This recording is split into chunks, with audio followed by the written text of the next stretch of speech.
Et salut à toi, chef d'entreprise, bienvenue sur le blog Mon Business à 200% qui te propose d'établir une véritable stratégie de long terme pour une entreprise associée avec une véritable stratégie web marketing parce que les deux ensemble, ça marche du tonnerre pour trouver des clients et développer pérennement son entreprise. Aujourd'hui, on va voir comment développer tes ventes internationales.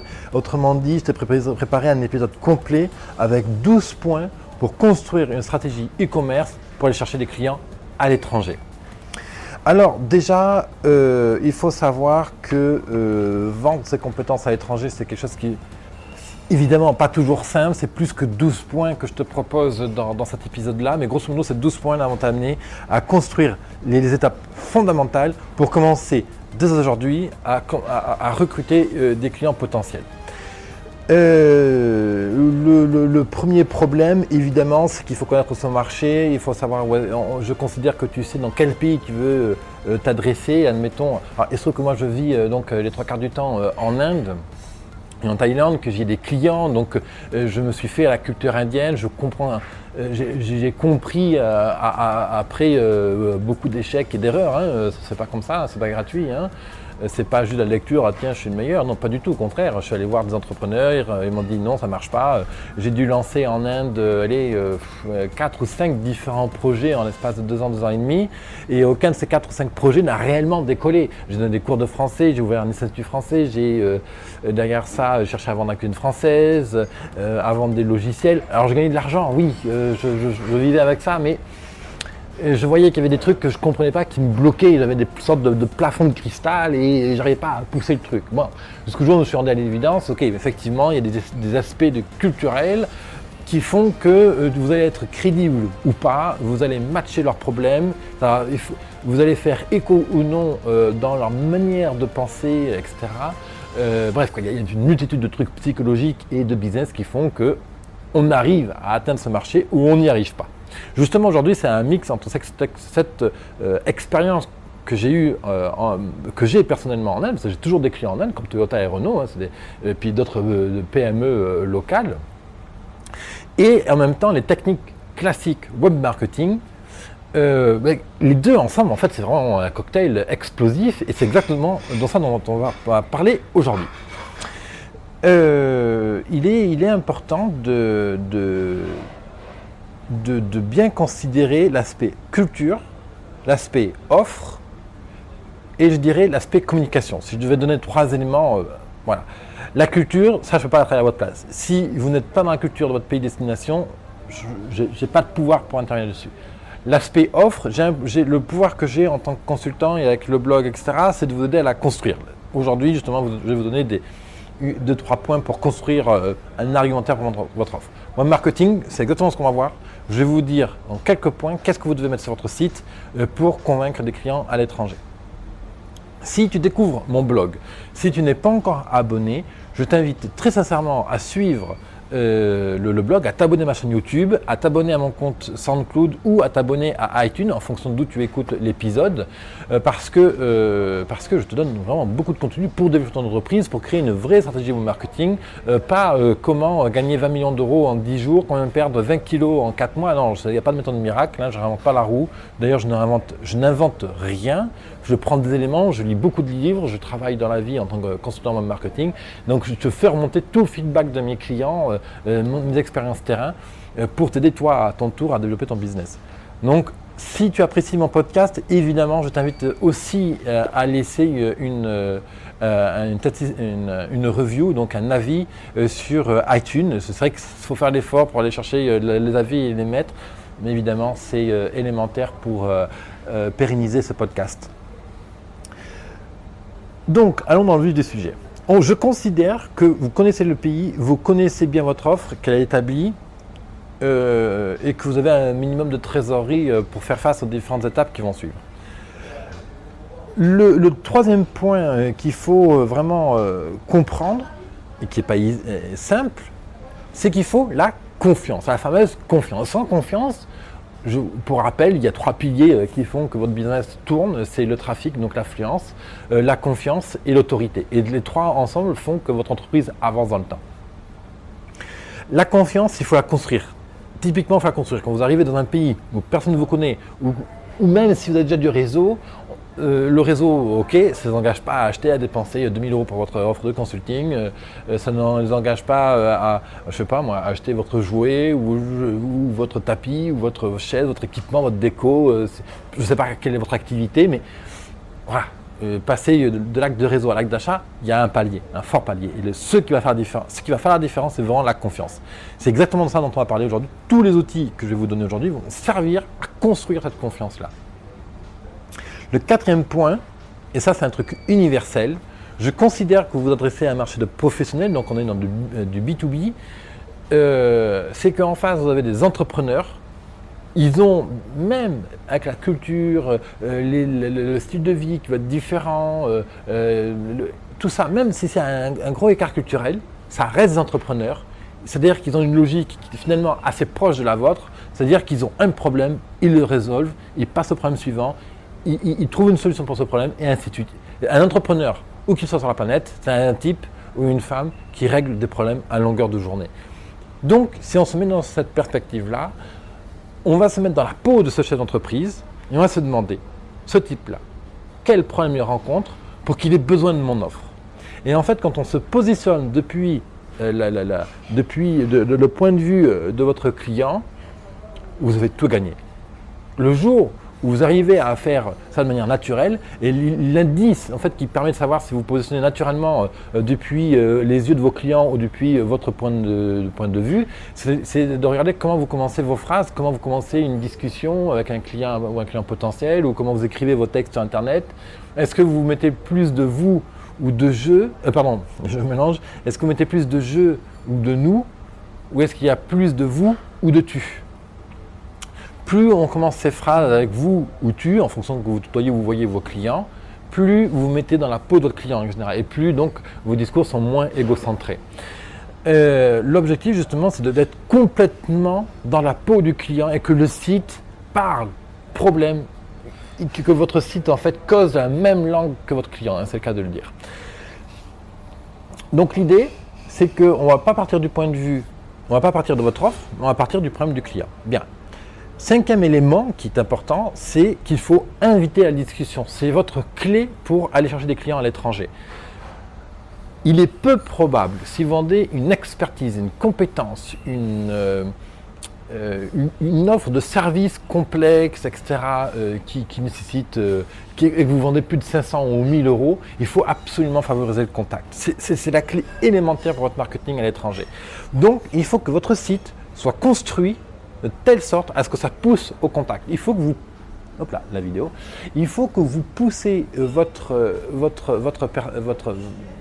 contact potentiel à imaginer la question qu'il va vous poser. Il faut que vous semiez ça dans son esprit. Ah oui, tiens, pourquoi je ferais ça plutôt que ça? Il faut que je lui demande. Il faut que je demande à cet expert que j'ai croisé sur Internet. Il faut que je demande à cet expert que j'ai vu sur LinkedIn. Il faut que je demande à cet expert que j'ai vu sur Google. Donc, il faut suggérer la question. Et quand on suggère la question, il faut absolument que derrière, bien sûr, vous ayez le support web marketing, donc un petit formulaire, le pop-up, ce qu'il vous faut, pour que vous accueilliez cette question. Dès que la question s'élève dans l'état d'esprit, dans l'esprit de votre entrepreneur, client potentiel, il faut qu'il puisse la mettre sur votre site web avec son email et derrière, comme ça, vous pouvez répondre. Donc, l'idée, c'est de toujours inviter à la discussion parce que derrière ça, en dehors du fait que vous allez pouvoir potentiellement générer une vente, c'est surtout l'idée que votre client va s'exprimer, il va vous écrire un email, il va poser une question, et il va le faire avec son propre vocabulaire, avec ses propres mots à lui. Et quand il fait ça, en fait, il vous donne de l'or. Parce que vous allez réemployer les mêmes questions, les mêmes mots, le même vocabulaire, etc. dans vos arguments de vente, dans votre site internet. D'ailleurs, je vais vous donner des étapes, des choses à mettre dans votre site internet, on va en parler dans quelques minutes. Et donc, vous allez employer ces mêmes questions, ce même vocabulaire dans votre site pour être totalement dans la peau du client. Il faut que en employant ce vocabulaire-là, en fait, vous allez réussir le pari qui est le plus difficile à faire en marketing. C'est faire en sorte que votre client potentiel, quand il arrive sur votre site internet, il s'identifie de manière instantanée à votre promesse, à votre offre, à ce que vous lui proposez, etc., à votre solution. Le sixième point, c'est que grâce au vocabulaire que vous aurez collecté sur l'étape précédente, c'est que vous allez pouvoir comprendre les freins naturels qui font que votre client n'est pas capable encore aujourd'hui de décider de mettre telle somme d'argent sur la table pour vous acheter tout de suite votre produit, votre offre. Le but, et ça c'est l'idéal, c'est qu'un type, vous vendez une expertise, admettons, de qualité industrielle pour produire du textile. Je vous recommande d'ailleurs une interview que j'ai faite oui d'ailleurs, je ne sais pas si ça sera en ligne à ce moment-là, mais aujourd'hui j'ai enregistré une interview de Yes We Job. Et justement, c'est un cabinet de recrutement international. Voilà, bon, bref, ne mettons pas là-dessus, sinon on va pas. Je vais partir encore loin. Le but, c'est vraiment de construire un argumentaire qui correspond et qui casse les freins naturels. Le but, c'est que quand le type il arrive sur le site, ce type, il a la solution pour moi, il faut que je le contacte. C'est cette idée-là que vous devez mettre dans le cerveau du gars. Donc, la meilleure manière, c'est de comprendre ses freins et de les rendre explicites. Si le type a peur que vous vous barrez dans la nature une fois qu'il vous a payé, vous lui dites « Tu as peur que je me barre dans la nature ?» Point d'interrogation. Regarde, on a fait ça, ça et ça pour telle boîte, par exemple. Si le type a peur que vous n'êtes pas capable de répondre à sa problématique, rassurez-le. Et vous explicitez avec ses propres mots. Vous lui dites « Tu as peur que je ne sois pas capable de faire ça ?» Alors regarde, on te propose telle méthode de travail, telle méthode, tel outil, telle expertise, tel consultant nous a déjà fait confiance. Bref, après vous amenez l'argument qui va avec. Vous devez, en fait, en levant les freins à l'achat, donc des freins culturels, vous allez en même temps, en fait, il faut générer la question chez lui, pourquoi il doit faire appel à vous plutôt qu'à un autre. Et quand vous répondez à cette question, vous allez gagner votre marché. Septième point, et ça rejoint ça en fait, c'est pourquoi votre client à l'étranger ferait plutôt appel à votre boîte plutôt qu'à une boîte locale. Par définition, si vous visez l'Inde, la Thaïlande, la Chine ou même des pays en Afrique, par définition, vous êtes plus cher que les entreprises locales en règle générale. Donc l'idée c'est qu'il faut absolument un argument en béton armé pour que quand le type se pose la question pourquoi je ferais appel à eux et non pas à une entreprise locale, il faut que la réponse soit évidente, il faut qu'elle soit instantanée. C'est comme une lumière, il faut que ce soit un flash.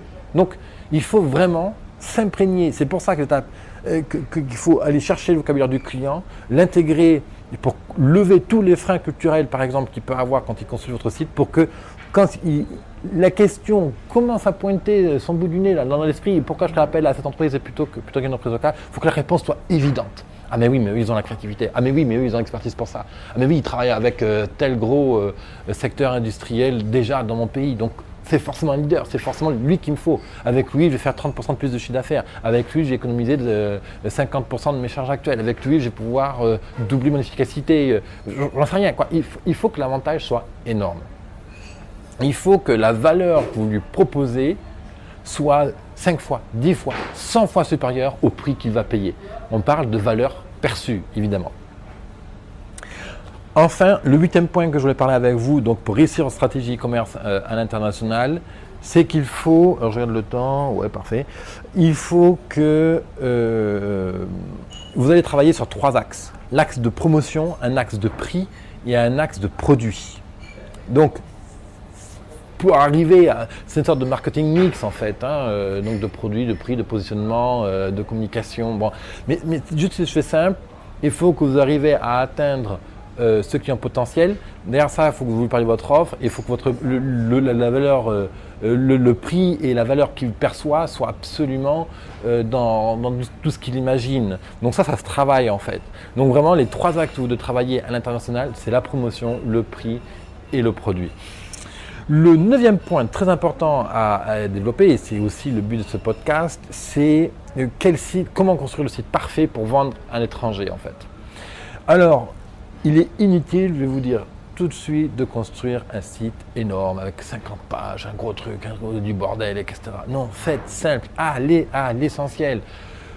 D'une part, plus vous allez à l'essentiel, plus vous-même vous allez à l'essentiel. Plus vous allez à l'essentiel, plus votre argumentaire va être convaincant et être comment on dit, va être focus, il va être, efficace, concret, pragmatique, direct. Voilà. Rappelez-vous, en face, là on est dans une perspective de B2B, en face, ils n'ont pas le temps, comme vous. Donc quand ils tombent sur le site, vous avez 20 secondes pour le convaincre de rester, vous posez une question, vous passez un coup de fil, ou de faire l'action que vous voulez, quoi. Donc déjà, techniquement, c'est 3 pages. un site internet de 3 pages minimum, ça suffit. Une page d'accueil, une page, alors je ne compte pas la page d'accueil, mais disons donc 4 pages avec la page d'accueil, une page moi, à propos, qui sommes-nous, l'entreprise, voilà, une page qui présente qui vous êtes avec votre storytelling, une belle image, une histoire bien travaillée, qui donne de la profondeur, de la réflexion, de la tactique, de l'intelligence, etc. Une deuxième page offre, là vous passez en revue toutes les features, hein, vraiment toutes les bénéfices de votre offre en détail. Et puis, il faut bien structurer avec les termes du client, les questions, témoignages clients, des vidéos, tout ce qui sera utile pour servir votre offre. Troisième page, une page achetée ou une page contact. Donc, page achetée ou contact, ça c'est en fonction de votre tactique, de ce que vous allez vendre, de la valeur du produit. Est-ce qu'on peut vendre un produit, une offre de conseil en amont, typiquement en Inde, comment j'arrive à avoir des affaires. C'est je dis jamais, tiens, je vais te proposer une offre de consulting 5 mois à 6 000 euros, admettons. Je vais d'abord dire, écoute, je ne connais pas encore assez ton projet, je ne peux pas te proposer tout de suite d'emblée quand ça a une offre. En revanche, je peux te proposer une offre de 2 heures de consulting. Pendant ces 2 heures, c'est ça, on va faire tout le tour d'entreprise, on va faire un audit complet et tu repars avec 6 mois de stratégie, avec une belle timeline et des étapes à progresser. Ça, je te le facture 229 euros. Le client, il passe de 6 000, mentalement, il passe de 6 000 euros à 229, il ne peut que accepter. D'accord ? Ça, c'est une des tactiques de vente. Le but, encore une fois, c'est pas de forcer la vente, c'est de toujours garder son éthique, d'avoir de l'intelligence, de respecter son client, d'avoir des responsabilités, comme on dit en anglais, de commitment, endeavor. Donc vraiment, voilà, avoir des valeurs fortes. Il faut les communiquer, ces valeurs fortes. Ça aussi, ça plaît. Hein. Vous n'êtes pas un énième colonialiste, l'énième esclavagiste du pays. Vous n'êtes pas là dans un but de conquérir le monde, machin. Non, faut être très humble, en même temps très ferme, et vraiment annoncer ses valeurs. Évidemment, si vous appelez Univers Coca-Cola, ces conseils-là sont difficiles à appliquer. Par définition, ces entreprises-là exploitent les gens sur place. Vous vous positionnez aux antipodes de ça, hein, clairement. Donc, pour reprendre, 9e point, un site simple qui va à l'essentiel, extrêmement focus, extrêmement dédié à l'entrepreneur cible. Alors, c'est vrai que j'en ai pas parlé avant, mais ça sous-entend aussi que vous savez exactement qui est votre client. On appelle ça un persona. Qui il est, où est-ce qu'il vit, qu'est-ce qu'il aime, qu'est-ce qu'il n'aime pas, comment il vit, ses habitudes, est-ce qu'il utilise un Apple ou de l'Apple ou du PC, est-ce qu'il utilise un iPhone ou un Android pour... Bon bref, toutes ces questions-là, il faut que ce soit hyper précis. 4 pages, la page accueil qui donne les trois grandes caractéristiques, bénéfices, solutions de votre offre, une page qui présente l'entreprise, une page acheter ou contact.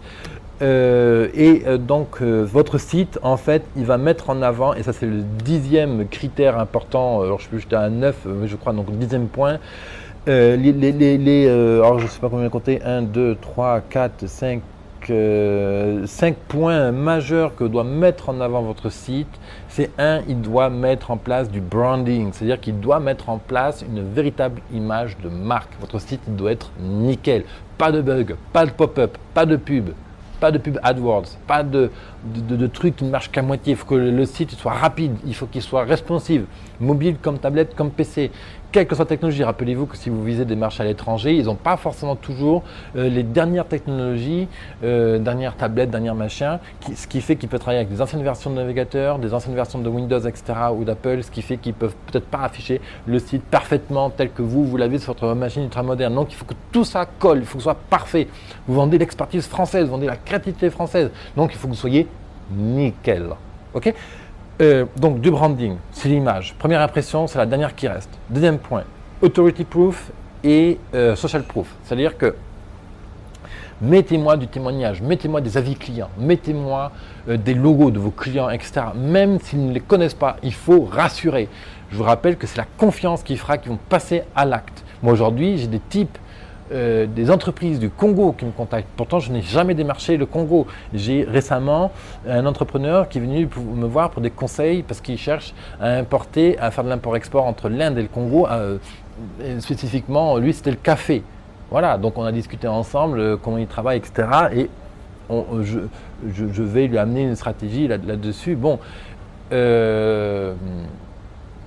Donc vous voyez, c'est ça la puissance d'Internet, c'est pour ça qu'il faut aller à l'international, c'est pour ça aujourd'hui que je vous fais cette vidéo, c'est pour ça que je crois beaucoup à toutes ces stratégies d'entreprise de long terme, de web marketing, et d'ailleurs c'est pour ça aussi que j'ai fait ce blog il y a 2 ans, quand même maintenant 3 ans, parce que, voilà, allez-y quoi, bref. Donc, branding, authority proof, mettez de la preuve d'autorité, montrez que vous êtes un expert, montrez qui vous fait confiance, tel fournisseur, telle entreprise, le gouvernement français, telle université, etc. Mettez ces éléments pour amener de la preuve d'expertise, amener aussi de la preuve sociale, donc avec des témoignages clients, d'entreprises, etc., qui correspondent aux clients que vous visez. Évidemment, si vous avez des preuves sociales et des preuves d'autorité françaises et aussi dans le pays cible, ça c'est le top. Mais au début, quand on commence, quand on aborde un client à l'étranger, à cible un marché à l'étranger, bien évidemment, il faut y arriver et on n'a pas encore de clients, donc on n'a pas encore de témoignages d'entreprises locales. Ça, c'est quelque chose que vous pouvez créer vous-même. Alors, il ne faut jamais faire des avis clients faux, factices, c'est la pire chose que vous pouvez faire. En revanche, vous pouvez cibler une entreprise qui correspond exactement à votre cible dans le pays que vous visez et leur dire, ben voilà, moi je cible aujourd'hui ce pays-là, si tu veux, on te fait 50% de remise sur notre travail. En revanche, derrière, on fait une super belle étude de cas sur l'entreprise, donc c'est tout gagnant pour toi, tu as 50% de remise et derrière ça, tu as notre expertise et tu auras aussi des liens sur notre site, une belle étude de cas, ça te mettra en valeur, et vous, de votre côté, bien sûr, vous allez vous appuyer là-dessus pour dire après au prochain client potentiel, ben regarde, il y a telle entreprise là qui nous a fait confiance, on a fait ça, on a réussi ça avec eux, voilà. Donc toi aussi, tu dois le faire, regarde, ça marche chez eux, ça marchera chez toi. Bon, ce sont des dynamiques de business. Ensuite, il faut montrer votre entreprise. Montrez-vous votre photo. Surtout si vous visitez des marchés comme l'Afrique, comme l'Asie, l'Inde, la Thaïlande. Ils ont besoin, vraiment, c'est quelque chose de vital. Ça fait partie des codes culturels et ils ont besoin de se représenter comment vous vivez, comment vous travaillez, le logo, la couleur du canapé, la couleur de vos chemises, la tronche de vos employés, qu'est-ce que vous vivez dans la rue, etc. Donc montrez-leur ce contenu-là. Ils en ont besoin. C'est viscéral chez eux. Si vous ne leur montrez pas ça, il leur manquera toujours un élément pour prendre la décision, pour vous faire confiance. Ils ont besoin de voir que vous êtes bien des humains aussi. Donc, allez chercher ces éléments-là. Par exemple, faites des photos de l'équipe, jour après jour. Vous mettez une photo de temps en temps sur Twitter, vous avez un blog par exemple, vous communiquez sur l'entreprise, faites une vidéo. Hey guys, hello, is your French company providing you this skill, etc. Voilà. Même si votre anglais est limite, c'est pas le problème.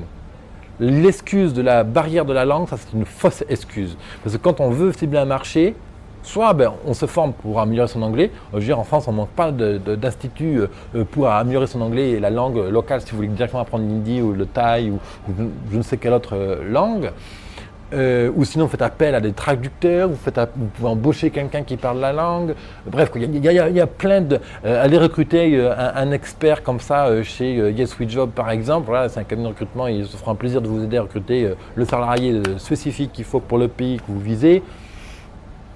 Donc, la langue, c'est pas une excuse. Par contre, communiquez, parlez-leur friendly. Et ensuite, bien sûr, parlez-leur de la solution que vous amenez. Et ça, c'est en dernier en fait. Vous, votre entreprise, personne de branding, qui vous êtes, amenez de la preuve sociale, de la preuve d'autorité, montrez qui vous êtes, etc., comment vous vivez, et ensuite parlez de votre offre. Voilà. Ça, c'est les points qu'il fallait mettre sur votre site. Alors ensuite, ok, voilà. Donc là, le deuxième point capital, s'il ne s'agit pas de vous construire une belle tour, donc un beau site, et votre site de toute façon doit être irréprochable, ça c'est clair, hein, c'est l'image de marque que vous renvoyez tout de suite. Mais c'est autour de votre site, il n'y a rien qui prépare. Si c'est la jungle, si c'est le bordel, si c'est un tas de ronces, personne ne rentrera dans votre site. Ça, c'est très clair. Donc, il faut travailler tout ce qui est en périphérie de votre site. Et ce qui est en périphérie de votre site, alors typiquement dans une stratégie web marketing, hein, c'est les réseaux sociaux, admettons. LinkedIn, Twitter, Facebook, Instagram, Snapchat, quoi. Bref, en fonction de qui vous visez dans votre pays cible. vous allez adopter tel ou tel réseau.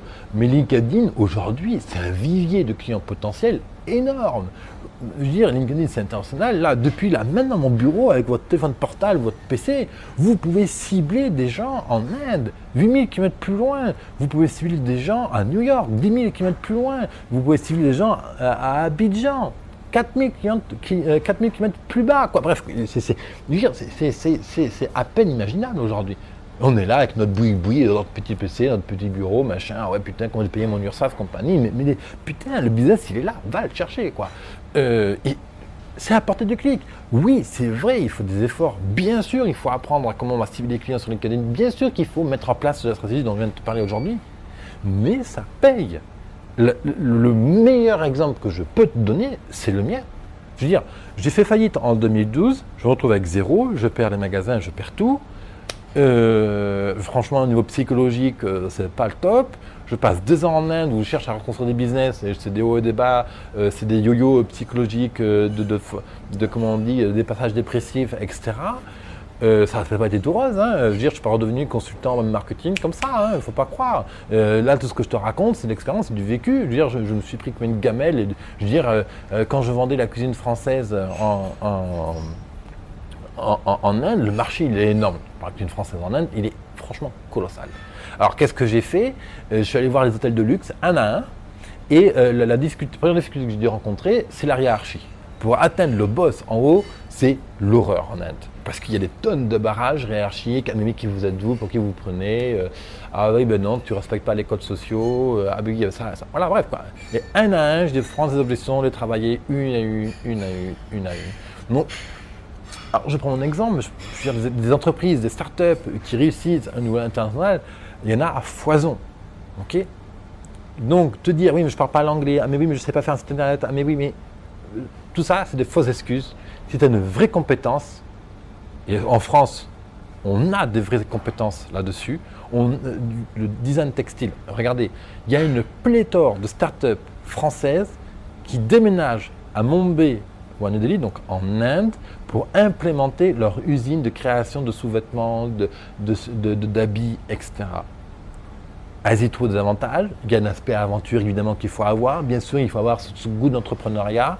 Mais de toute façon, c'est simple. Hein, si tu as écouté cette vidéo, on est à 30 minutes à peu près de vidéo. Mais écoutez, c'est vraiment la fibre entrepreneur. Donc maintenant, l'idée, c'est comment on passe de l'idée de vendre à l'étranger à l'exécution. Alors c'est très simple. Tu reprends les éléments un à un. Si tu m'écoutes depuis SoundCloud, YouTube ou Facebook, dans la description, sache que tu as un lien qui te ramène sur mon blog. Et là, donc, je te mets le résumé de cette procédure-là. Je t'ai préparé aussi un kit qui te permet en fait de mieux comprendre ton client, de préparer ton argumentation, de mieux négocier et de faire face aux objections. Il y a aussi dans ce kit, donc je te prépare, je te décortique vraiment les 4 points fondamentaux pour créer ta stratégie d'entreprise. Tu peux télécharger tout ça. D'ailleurs, si tu m'écoutes sur YouTube, dans le i là en haut, tu peux cliquer dessus et aller chercher ce kit. Il est gratuit. Je te le donne. Moi, c'est ma passion de partager. Mon rêve, c'est qu'un jour, j'ai un type qui m'appelle. Grâce à ton blog, j'ai fait ça. Merci. Bon. J'ai des gens que je suis, etc. D'ailleurs, aujourd'hui, le blog, il faut savoir que là, on est en août 2016. Non, pardon, qu'est-ce que je raconte? Oh là là, il faut que je prenne du café, hein, je crois. On est en juin 2016. Aujourd'hui, c'est plus de 1800 chefs d'entreprise qui me suivent activement. Moi, je ne te parle pas des emails qui sont venus une fois pour télécharger un truc et que j'ai jamais revu. Je parle vraiment des entrepreneurs actifs quotidiens avec qui je discute, avec qui on échange, avec qui écoutent les podcasts, etc. Donc voilà, quoi. Vas-y, si tu n'aimes pas ma tronche compagnie, travailler avec une autre personne, c'est pas le problème. Mais fonce, va chercher le marché à l'étranger. Donc si je résume, 12 étapes.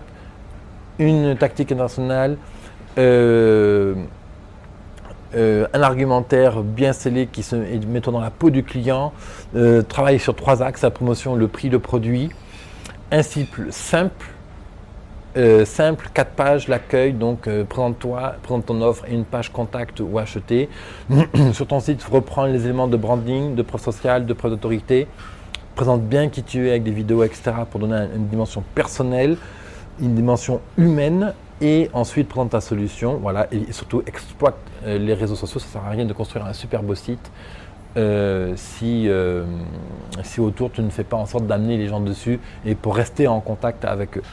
Il faut savoir que dans des pays comme l'Inde, il n'y a pas encore ce réflexe de laisser son email forcément pour télécharger un kit, pour faire appel, etc. Par contre, ils vont être très enclins à mettre un like sur Facebook, à suivre sur Twitter, etc. Donc il faut exploiter cette facilité qu'ils ont. Il faut savoir qu'en Inde, par exemple, ou en Thaïlande, ils likent beaucoup plus les pages Facebook, beaucoup plus facilement. C'est naturel chez eux. Alors qu'en France, il faut ramer pour avoir 100 likes sur une page Facebook, etc. En Inde, d'ailleurs, regarde, c'est très simple, je n'ai jamais investi sur les likes de mon compte Twitter, Facebook ou YouTube. Et c'est pour ça d'ailleurs que je n'ai pas des quantités de likes énormes, parce que moi, ce n'est pas ma priorité. Ma priorité, c'est de me concentrer sur la création de contenu, sur aider mes clients, etc. Ça, c'est ma vraie problématique. Si tu regardes ma page Facebook business, mon business à 200%, donc facebook.com/biz200fr, j'ai, je crois, aujourd'hui 130 likes. La même page pour mon blog en anglais, Biz200, elle a, je crois, je suis presque à 500 likes, sans investissement. Et tous les jours, j'ai plus de likes sur ma page, sur l'équivalent de ce blog en anglais que sur le blog en français. Donc juste pour te montrer, quoi, c'est complètement n'importe. C'est incroyable, quoi. Et je ne fais aucun investissement, rien que dalle, je ne communique pas. C'est naturel que ça pousse. Donc c'est vraiment pour ça que je te dis, mets-toi dans une position d'aller chercher le marché à l'étranger. En plus, en France, on a la chance d'avoir des organismes super bien qui vont t'épauler aussi pour tout ce qui est financier, tout ce qui est sécurisation financière, tout ce qui est accompagnement, assurance, quoi. Bref, en France et en Europe, on est excellent pour exporter. Il faut le savoir, ça. On a les outils pour ça. Et en plus de ça, tu as des aides fiscales. Alors, donc, vas-y, fonce. Télécharge le kit que je te propose pour mieux comprendre ton client, mieux créer une stratégie au marketing pour aller à l'international. Alors je te rappelle que c'est dans le lien en dessous si tu m'écoutes depuis YouTube, SoundCloud ou Facebook. Sinon sur YouTube aussi tu as le lien comme info pour te ramener sur le blog avec le résumé de cet article. Le résumé de ce podcast, le kit à télécharger. Abonne-toi à ma chaîne YouTube ou sur iTunes ou sur SoundCloud, peu importe d'où tu m'écoutes, mais abonne-toi et comme ça tu es sûr de ne manquer aucun des prochains épisodes, surtout que je te réserve de très très belles surprises sur le web marketing, sur WordPress, sur le référencement, sur le concours sémantique, plein de trucs pour booster ton business et trouver plus de clients en ligne. Merci de m'écouter. Si tu as des questions, mets dans les commentaires, j'y répondrai directement. Merci à toi, bye bye.